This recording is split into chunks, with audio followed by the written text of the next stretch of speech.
gentlemen, the following presentation is brought to you by Mr. Main Event Brian Waters and the real Dwayne Allen. The Wrestling Wrealm, the show for the intelligent wrestling fans. Off the top rope, I dwell in the wrestling realm. Like Jake stay in the snake pit and Kane be in hell. Like Jacob stay in the graveyard, I'm Punk in the shy. Call me Snooker cause I'm super and fly. You can hate all you want, but I'm flossing. The Miz said I'm awesome, and I'm upholding the law just like the big boss man. With Mr. Main Event Brian Waters, the real Dwayne Allen. Toss you over the border like Hernandez, Mandez, pressing the stands. It's the show for the intelligent wrestling fans. Hitman like Hawk, but I'm not from Calgary. I'm all about the bill, so let that gold shower me, empower me like Farouk and the nation. If you don't know your history, then you should change the station. But if you do, you can cruise to YouTube / the wrestling realm. Your lessons are stale. Say the same old lines, man, you destined to fail. Like the Shockmaster or the wrestler Nails. I'm a heartbreak kid, and my bid to be champion is unmatched. Anybody step, I'm face planting them. With Mr. Main Event and the real Dwayne, you the sisters of love, we the powers of pain. You see we coming with a spear while you're monkey flipping. It's Brian Waters, Dwayne Allen, and your boy Trenton. And that's just how the story goes. That's just how the story goes. It's the wrestling realm, baby. The Wrestling Wrealm. Mr. Main Event Brian Waters, the real Dwayne Allen. And I'm your boy Trent CMG. You know what it is, baby.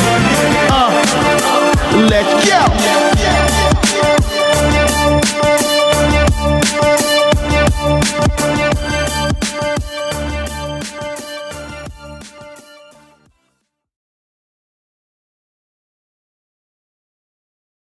Hello, ladies and gentlemen, and welcome to the Wrestling Realm. He is the real Dwayne Allen. I am Mr. Main Event Brian Waters. You went real fast with that. It's just the real Dwayne Allen. It just flows like that. that. And I had to go quick. Yeah, you know? yeah.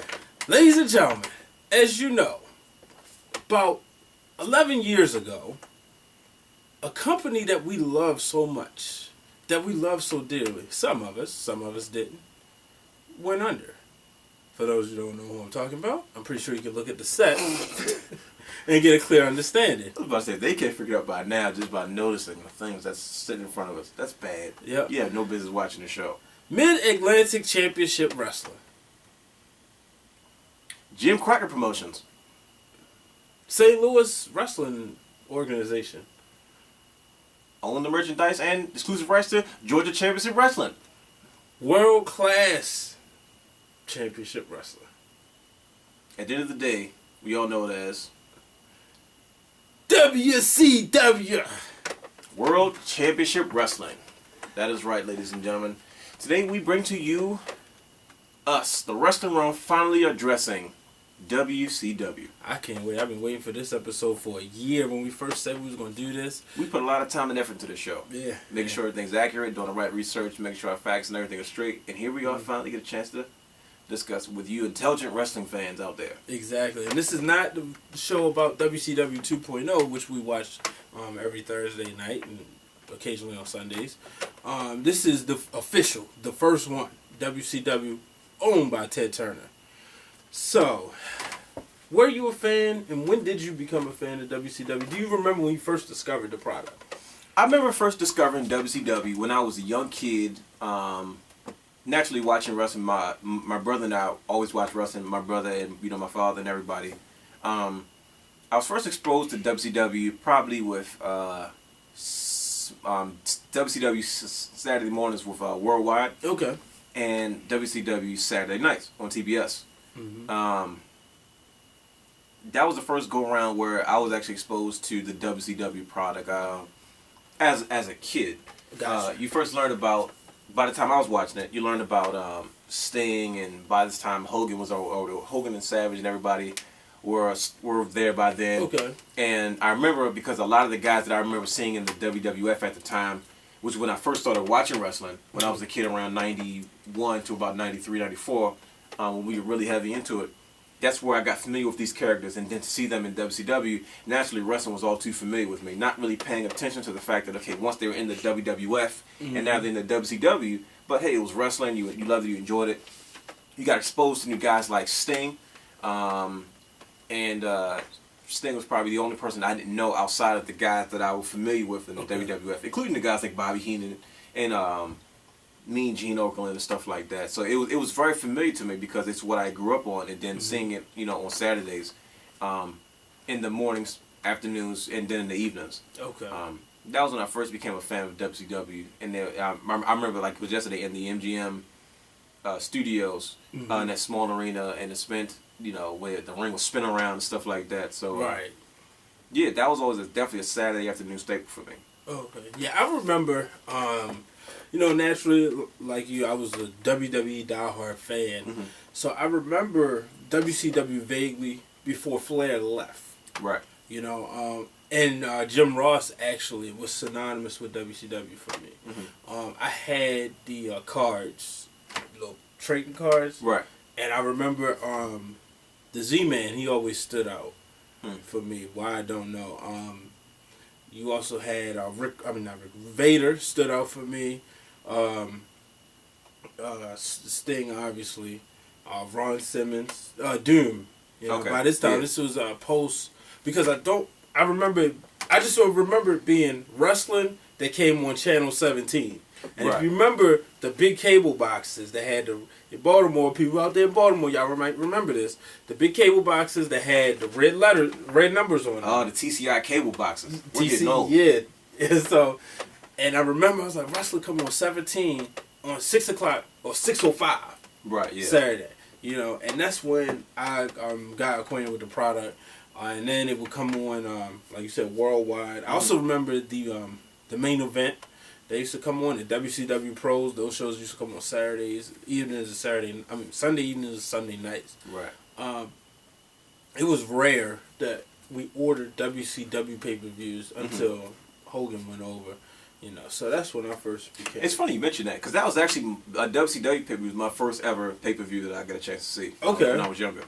When I was getting back into wrestling. You remember which one it was? It was WCW Sold Out. I believe it was 90. Wow. I want to say 97. 97 or 98. I can't remember. That was late for you.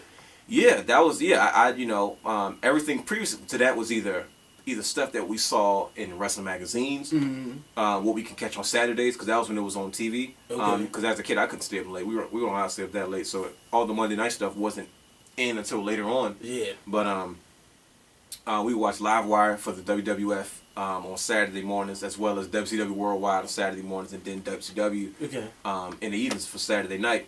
And that was pretty much my exposure to wrestling. Between that and the wrestling magazines and stuff like that. So yeah, that was. By the time I had gotten back into wrestling, that was my first pay-per-view, and I think that was one of the first pay-per-views that sort of spearheaded me back into it, and I got there just in time because that's when the Monday Night Wars were just really heating up. So, let's take a look. Let's start off where it began. Okay. I want you to educate the fans about how did WCW come about. Well, most people don't realize that originally World Championship Wrestling was actually the television show on Ted Turner's network, in which you saw various wrestling, you saw TV slots. There was a chance for you to see some wrestling, some interviews, a lot of different things. It was occupied for the longest time by Jim Crockett Promotions, later Mid-Atlantic Championship Wrestling after a few mergers and stuff like that. You were able to see a lot of the WCW guys that you had seen previously, like early Tony Schiavone. Yeah. He was the guy, Mean Gene Okerlund, after a while, I would say. World Championship Wrestling became after, of course, Jim Crockett Promotions had financial issues, and unfortunately they had to sell due to their financial debt. Dusty Rhodes had to sit down with Jim Crockett Jr.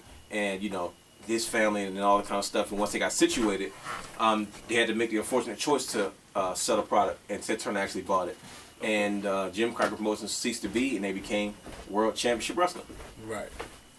So, I was just sitting back wondering, trying to see, like, what if Crockett never tried to expand globally? How long do you think the NWA would have lasted? Most people feel that the NWA, I know Flair mentions this, that it would have still been running. It would have been still up and running if he had stayed within his region, at the particular time, he felt like if Jim Crockett had stayed between a certain part of the Mid-Atlantic area, that they could have still been going today. Because it's not like the product suffered. It's not like it was bad. It's just that it expanded too fast, trying to compete with Vince on a national level. The WWE at the time had began to tap into other markets, which naturally globally expanded the company. And naturally, Jim Crockett felt, hey, we can do the same thing.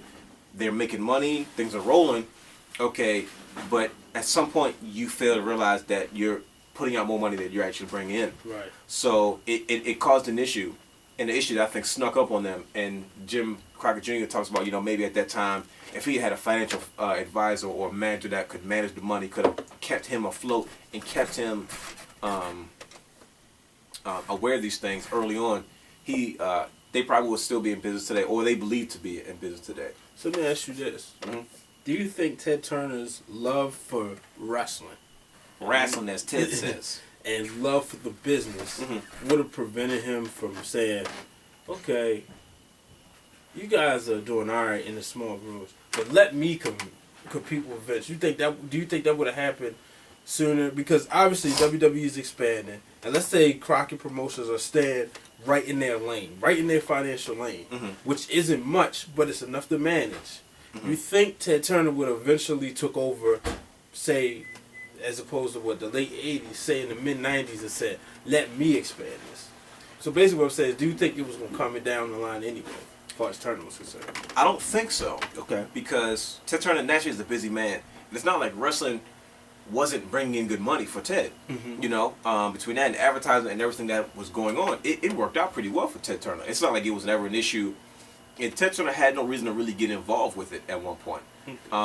Until it came to the point of actually losing a product, which he didn't want it to do. I think Ted's drive to really compete with Vince in the WWE was when he finally got it. I don't think it would happened beforehand, but I think it's like, okay, I have it now, and hey, I'm billionaire Ted. Right. What do we have to do? Especially with their relationship previously, Vince and Ted Turner had worked together before, not seen eye to eye, obviously. They're familiar with each other, probably business cohorts, wouldn't necessarily say friends, you know what I mean? Right.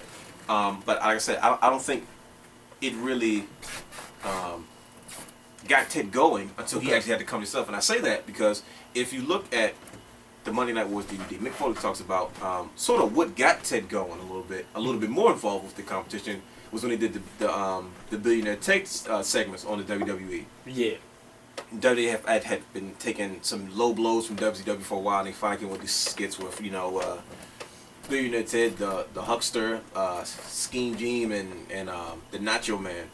And Mick Foley says, it seems like it sort of lit a fire under Ted Turner a little bit, because he thought it was funny. He was like, okay, so you guys are really, and he sort of jumped into it.